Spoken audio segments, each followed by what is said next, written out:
it's Lynn with Littlefoot Nursery. I am here with baby Mia. She is my Ella Sculpt by Jennie Lee, and I wanted to spritz and just style her hair just a little bit because I haven't really done that in a little while.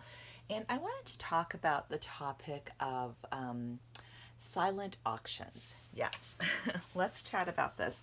I know we have covered this in other past videos before, but I saw a recent chat. Actually, it was on there's a Claire Taylor Babies Facebook group, and kind of the discussion got quite animated. So I thought it might be worthwhile just to kind of talk about it again. And yeah, so for those of you guys who don't know what a silent auction is, it's basically when an artist, instead of putting the baby on eBay, where that's like a kind of a public auction, they ask people to submit bids privately to them, either through email or through Facebook, and then at the end of, and then once, sorry, I'm still trying to do this while we talk. And then basically once the deadline is done for that silent auction, they go with the highest bidder.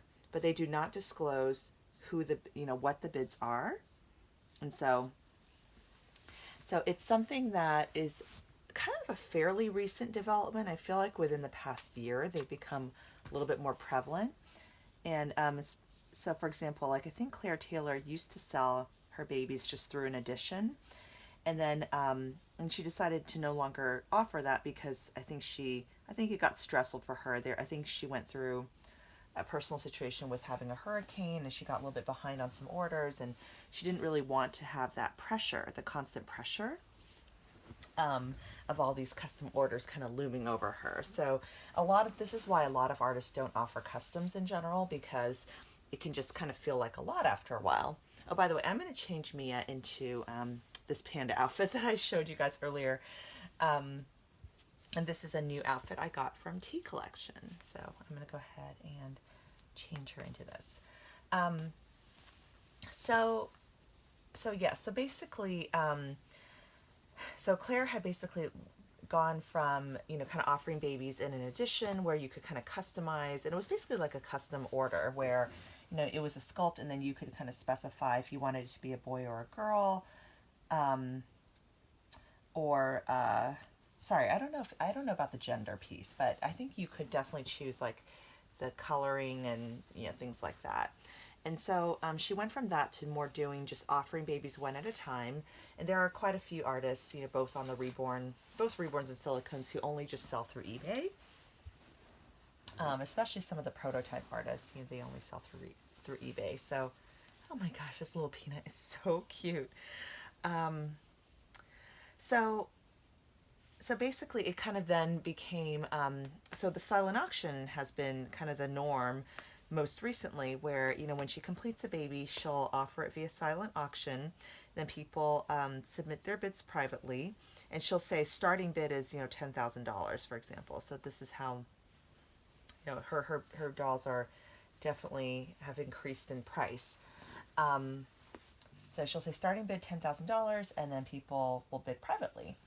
And I have friends, who have bought Claire babies this way and have been able to successfully have the highest bid. I think that the issue that I and a lot of collectors have with silent auctions is just sort of the lack of transparency, and also the feeling like, I don't personally have a concern that the artist would necessarily be dishonest about what the highest, kind of about, yeah, I guess there's no incentive. They wouldn't need to be dishonest about, because they're not disclosing the bids anyway for kind of a private silent auction. And I'll talk about a different alternate type of auction that I've also seen, and just kind of my thoughts on that as well. But I think the issue with silent auctions is that the buyer ends up overpaying, like, and I've talked about this before, but yeah, I mean, it's just like when you're bidding on eBay, and let's say, it's a doll that goes up to the, I don't know, let's say it goes up to the 5,000 range, and, the highest bid ends up being 5,000, like maybe the person who had the highest bid was willing to pay 7,000, but then the second highest bidder was willing to pay 5,000. Well, then what would happen in that situation would be the person with the highest bid would therefore be would therefore end up paying 5,100 or whatever the eBay incremental bid is. This was really tricky to to fasten. Oh my goodness, this is so freaking cute on her. Ah, you're so cute. She's adorable. Look at this. Aww. Mia. Oh my gosh. And one of the things I love the most about Mia is she smells so good. She's like, Jennie has, yeah, Jennie like put this like very just the slightest baby powder scent, but it's so pleasant. It's not like those Wonder Wafers. So, oh my gosh, I love this baby. I am so glad I have the babies that I have in my collection. Anyway, okay, so basically in that scenario of the silent auction, the person who would bid 7,000 would end up paying 7,000, even though the next highest bidder was 5,000. So the artist just goes with the highest bid, and so that bidder who won could have gotten the doll for 5,100, but they had no idea because they're just bidding, kind of it's a shot in the dark, and they have like no idea. So it just, I don't know, something about it just doesn't feel fair to the collectors who are trying to buy.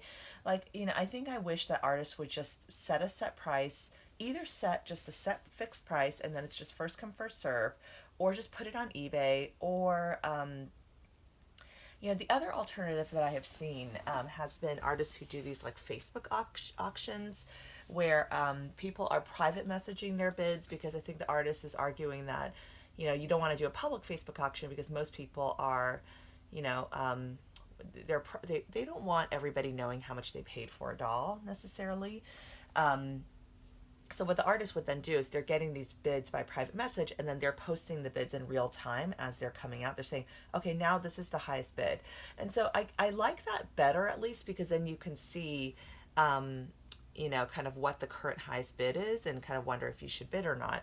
And Chris C has done this quite a bit, where she has done these like private, kind of like these auctions, public Facebook auctions, but the bids were private. So I think, I guess in that scenario, you would just have to trust that the artist was being honest, that they weren't just making up, like, kind of boosting the price up and making up some higher price where they didn't really have a real bid. And there's really no way to enforce this, because let's say the bidding was at 2,500 and then they bump it up to 5,000. And then let's say the person who quote unquote won at 5,100 or 5,000, let's say maybe it went up to 6,000. That highest bidder, let's say they backed out. They could always go to the next lowest bidder because they know who all the bidders are. So this is a little bit, so I think technically that could happen. Again, I'm saying that this is more theoretical. I don't know that it's ever happened, but theoretically that's kind of the challenge. It was sort of a bidding process that's being managed by the person who wants to sell the doll at the highest possible price. So that gets kind of messy too, I feel like. And, I think even with eBay, there are people who have, with their auctions that have gone super high, sometimes people wonder like, hey, are all of these genuine bidders, or are these like the artists, like friends and family hopping into bid just to drive the price up? Like we just don't know at the end of the day. So, I don't know that there's a perfect answer here, but I just really miss when artists used to set a price for their doll and then you could just buy it. I feel very, very lucky to have gotten my Mia this way. She's the Ella by Jennie Lee. And before I bought her, Jennie was selling most of her Ellas via eBay. So you just have to bid on via auction. And I don't know about you guys, but I find auctions like super stressful. Like I'm kind of like sweating, like especially if it's a doll that I like really, really want, because it's just that uncertainty. And you're looking at the photos and you're just like, I want that baby so much. And for me, I don't bid until the last second. I always wait till like the final minute to put my bid in. But and that's kind of where I feel like you know, yeah. So anyway, but it's very stressful having to bid on babies and try to try to win them that way. Um, but yeah, no, I feel like yeah. So I'm just not a fan of silent auctions. I guess all when all is said and done, I'm so thankful that I feel like I have all the silicone babies that I want to have in my nursery, you know, between her and Emerson. Maggie's mom, by the way, just made another payment on Maggie. So, you know, I'm going to do a video with Maggie soon because I'm not going to have her too much longer. I think she might be paid off next month. So I'm very excited for her new mommy. But I know some of you guys have been requesting to see Maggie. Um, so I'm happy to do a video with her. Um, so anyway, but yeah, let me know what you guys think about silent auctions. I think it's very controversial. That thread got very heated because I think there was somebody who said, you know, look, why are you guys picking on Claire? Like she can do whatever she wants, and if someone's willing to buy babies this way and they're willing to pay the high prices, then more power to her. And her dolls are totally worth every penny.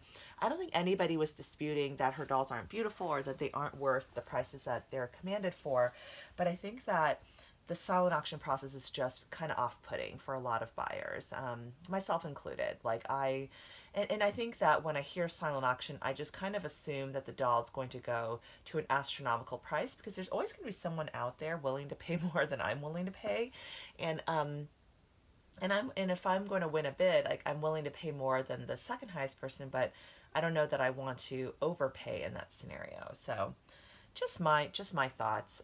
You guys may disagree or have a different opinion, which is totally cool. But yeah, leave me a comment below if you would like to participate in this discussion, or feel free to make a video on this topic. Anyway, I'm gonna have Ella wave goodbye to you guys, or Mia. I probably should have just kept her sculpt name, but I don't know. I like to kind of pick my own names for my dolls.